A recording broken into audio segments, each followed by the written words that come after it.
देवाची स्तुती असो. आजचे वचन आपण वाचणार आहोत मत्तेकृत शुभ वर्तमान याचा 4था अध्याय. येशूची परीक्षा.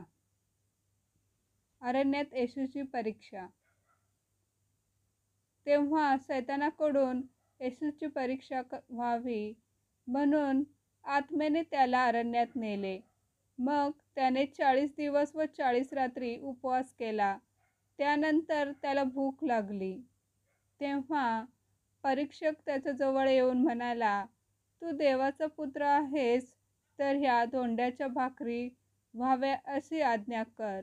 परंतु त्याने उत्तर दिले की मनुष्य केवळ भाकरीने नव्हे तर परमेश्वराच्या मुखातून निघणाऱ्या प्रत्येक वचनाने जगेल असा शास्त्रलेख आहे. मग शैतानाने त्याला पवित्र नगरीत नेऊन मंदिराच्या शिरोभागी उभे केले आणि त्याला म्हटले, तू देवाचा पुत्र आहेस तर खाली उडी टाक, कारण असं शास्त्रलेख आहे की तो आपल्या दूतांना तुझ्याविषयी आज्ञा करील आणि तुझा पाय धोंड्यावर आपटू नये म्हणून ते तुला हातावर झेलून धरतील.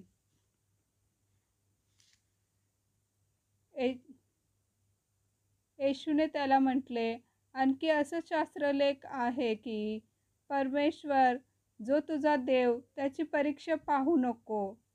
पुढे शैतानाने त्याला एका अति उंच डोंगरावर नेऊन त्याला जगातील सर्व राज्य व वैभव दाखविले आणि त्याला म्हटले, तू पाया पडून मला नमन करशील तर मी हे सगळे काही तुला देईन.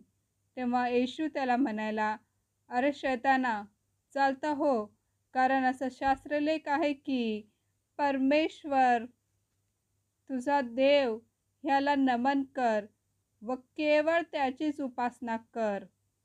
मग शैतान त्याला सोडून गेला आणि पहा, देवदूत येऊन त्याची सेवा करू लागले. आमेन.